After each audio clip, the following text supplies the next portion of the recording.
நேயர்களே, ஆர்சிபி அணி தனது இரண்டாவது கோப்பையை தொடர்ச்சியாக உயர்த்தி இருக்கிறது. 17 ஆண்டுகளாக ஒரு கோப்பையை கூட வெல்லாத ஆர்சிபி அணி மிகப்பெரிய ஒரு விமர்சனத்திற்கு ஆளாகியது.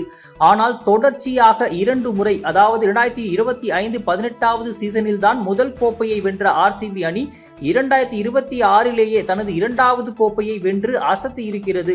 2011 தோனி உலக கோப்பையில் சிக்ஸர் அடித்து முடித்தது போல் இந்த போட்டியில் விராட் கோலி சிக்ஸர் அடித்து இந்த கோப்பையை உயர்த்தியிருக்கிறார். பெரிய ஸ்கோரை எட்ட முடியாத காரணத்தினால் குஜராத் அணி இந்த தோல்வியினை தழுவி இருக்கிறது. அவர்களை பொறுத்தவரையிலும் IPL போட்டிகளில் ஒரு ஆதிக்கத்தை செலுத்தி இருக்கிறார்கள் என்றே கூறலாம். அதாவது அவர்கள் 2022 தான் முதல் போட்டியை விளையாடுகிறார்கள். IPL பொறுத்தவரை ஆனால் 5 சீசனில் 4 முறை பிளே ஆஃப் சென்று 3 முறை இறுதிப் போட்டிக்கு சென்றிருக்கிறார்கள். ஒரு கோப்பையையும் வென்றிருக்கிறார்கள். அவர்களின் ஆதிக்கமும் CSK மும்பை அணிகள் போன்றே நீடிக்கிறது. IPL-இல் பரபரப்புக்கு பஞ்சமில்லாமல் நடைபெற்ற இந்த IPL 2026 இறுதிப் போட்டியானது இன்று நடைபெற்றது. குஜராத் மற்றும் RCB இந்த இரண்டு அணிகள் அகமதாபாத் நரேந்திர மோடி மைதானத்தில் மோதினார்கள். இதில் டாஸ் வென்ற RCB அணி முதலில் பந்து வீச்சினை தேர்வு செய்தது.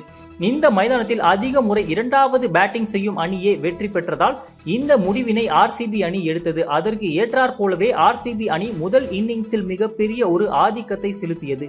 பெரிதும் எதிர்பார்க்கப்பட்ட குஜராத் அணியின் தொடக்க ஆட்டக்காரர்களான சாய் சுதர்ஷன் மற்றும் சுப்மன் கில் பெரிய அளவில் ஜொலிக்கவில்லை. இவர்களின் ஜோடி அடுத்தடுத்து விக்கெட்டுகளை பறிகொடுத்ததால் GT அணி தொடக்கத்திலேயே ஒரு மிகப்பெரிய தடுமாற்றத்தை தழுவியது. இதனைத் தொடர்ந்து நிஷாந்த் சிந்து, ஜாஸ் பட்லர் போன்றவர்களும் அடுத்தடுத்து விக்கெட்டுகளை பறிகொடுத்தார்கள். பெரிய அளவில் ரன்களை எட்டாமல் விக்கெட்டுகளை பறிகொடுத்து வெளியேறினார்கள். குஜராத் அணியை பொறுத்தவரை அகமதாபாத் மைதானத்தில் ஒரு மிகப்பெரிய ஆதிக்கத்தை செலுத்தினாலும் இன்றைய போட்டியில் அந்த அளவிற்கு பேட்டிங்கில் மிகப்பெரிய ஆதிக்கத்தை செலுத்த முடியவில்லை. வாஷிங்டன் சுந்தர் மற்றும் நிதானமான ஒரு ஆட்டத்தை விளையாடி 37 பந்துகளில் 50 ரன்கள் குவித்தார்.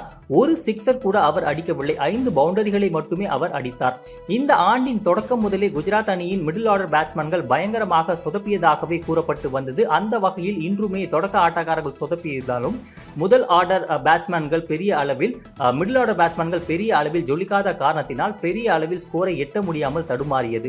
குஜராத் அணி தொடக்கத்தில் இருந்து தடுமாற்றம் இருந்ததால் 20 ஓவர்கள் முடியும் வரை இந்த தடுமாற்றம் நீடித்தது. 20 ஓவர்கள் முடிவில் 8 விக்கெட் இழப்புக்கு 155 ரன்கள் மட்டுமே எடுத்தது. பெங்களூரு அணியை பொறுத்தவரை புவனேஸ்வர் குமார், அசல்வுட், ரஷிக் சலாம் போன்றவர்கள் சிறப்பாக பந்து வீசி அசத்தினார்கள். தொடர்ச்சியாக 2 முறை IPL ஃபைனலுக்கு சென்ற RCB அணி இந்த முறை கோப்பையை வெல்லுமா என்ற மிகப்பெரிய கேள்வி இருந்தது. 156 என்பது மிகப்பெரிய ஒரு ரன்னாக இல்லை என்றாலும் இறுதிப் போட்டி என்பதால் சேசிங்கில் சிறிது பிரஷர் இருப்பதாகவே பார்க்கப்பட்டது. ஆனால் 156 என்ற நடுத்தர இலக்கை நோக்கி களமிறங்கிய RCB அணியின் தொடக்க ஆட்டக்காரரான வெங்கடேஷ் ஐயர் மற்றும் விராட் கோலி மிக ஒரு அதிரடியான ஒரு ஆட்டத்தை தொடங்கினார்கள். இவர்களின் ஜோடியானது 62 ரன்களை குவித்தது. வெங்கடேஷ் ஐயரை பொறுத்தவரை 16 பந்துகளில் 32 ரன்களை எடுத்து அசத்தினார். ஆனால் முதல் விக்கெட் பறிபோனவுடன் அடுத்தடுத்து 3 விக்கெட்டுகள் தொடர்ச்சியாக பறிபோனதால் சற்று தடுமாற்றத்தை தழுவியது RCB அணி. மிடில் ஓவர்களில் பந்து வீச வந்த ரஷித் கான் சற்று GT பக்கம் போட்டியை திருப்பினார். ஆனால் விராட் கோலியின் சிறப்பான அரை சதத்தால் சற்று RCB அணி ஒரு நிதானத்தை தழுவியது. கோலியை தவிர்த்து மறுபுறம் விக்கெட்டுகள் பறிபோனது. பெரிய அளவில் பேட்ஸ்மேன்கள் ஜொலிக்கவில்லை. கோலியின் ஒன் மேன் ஆர்மி ஆட்டத்தால் RCB அணி இரண்டாவது முறை கோப்பையை வென்றிருக்கிறது.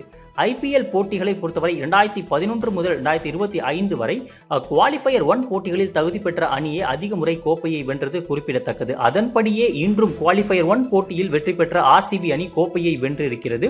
IPL வரலாற்றில் இதுவரை தொடர்ச்சியாக கோப்பையை வென்றது தோனி, ரோஹித் தலைமையிலான அணிகள் மட்டுமே. அதாவது எக்ஸ்பீரியன்ஸ் கேப்டன் என்று அழைக்கப்படும் தோனி மற்றும் ரோஹித் தலைமையில் மட்டும்தான். ஆனால் இந்த முறை அன்கேப்டு பிளேயராக இருக்கும் ரஜத் பட்டிதார் தலைமையில் 2 கோப்பைகளை உயர்த்தி வரலாற்று சாதனை படைத்திருக்கிறார்கள். இதுவரை 11 முறை பிளே ஆஃப்க்குள் சென்ற RCB அணி 3 முறை ரன்னர் அப்பாக இருந்திருக்கிறது. கடந்த ஆண்டுதான் முதல் முறை கோப்பையை வென்றது. அதனைத் தொடர்ந்து 2026 இரண்டாவது கோப்பையை தொடர்ச்சியாக வென்று அசத்தி இருக்கிறது RCB அணி. நட்சத்திர வீரரான விராட் கோலி இந்த IPL 2026 மிக சிறப்பாக விளையாடி ஒரு ஆதிக்கத்தை செலுத்தி இருக்கிறார். அவர் இன்டர்நேஷனல் கிரிக்கெட் விளையாடி அதிக நாட்கள் ஆகினாலும் IPL தொடருக்கு உள்ளே வந்தவுடன் அவரின் ஆட்டமானது விண்டேஜ் விராட் கோலி எப்படி சிறப்பாக விளையாடுவாரோ அது போல் இருந்ததாகவே பார்க்கப்படுகிறது. இவரின் ஆட்டமானது RCB அணியை பொறுத்தவரை குவாலிஃபயர் மற்றும் இறுதிப் போட்டியில் RCB அணி வெற்றி பெறுவதற்கு ஒரு மிக முக்கிய காரணமாக பார்க்க பார்க்கப்பட்டது. குஜராத் அணியை பொறுத்தவரை இந்த அகமதாபாத் மைதானத்தில் இந்த ஆண்டு 7 போட்டிகளை விளையாடி இருக்கிறது. அதில் 5 முறை மிகப்பெரிய ஆதிக்கத்தை செலுத்தி வெற்றி பெற்றிருக்கிறது. ஆனால் இறுதிப் போட்டியில் ஆர்சிபி அணி மிகப்பெரிய ஒரு ஆதிக்கத்தை செலுத்தியதால் குஜராத் அணியால் வெற்றி பெற முடியவில்லை. ஒருவேளை குஜராத் அணி வெற்றி பெற்று இருந்தால் அவர்களுக்கும் 2வது கோப்பையை உயர்த்தியிருப்பார்கள் மற்றும் சுப்மன் கில் தலைமையிலான முதல் கோப்பையும் இந்த உயர்த்தியிருப்பார்கள். ஆனால் அதற்கு சற்றும் இடம் கொடுக்காமல் ஆர்சிபி அணி விளையாடியதால் 2வது கோப்பையை உயர்த்தியிருக்கிறது நேயர்களே.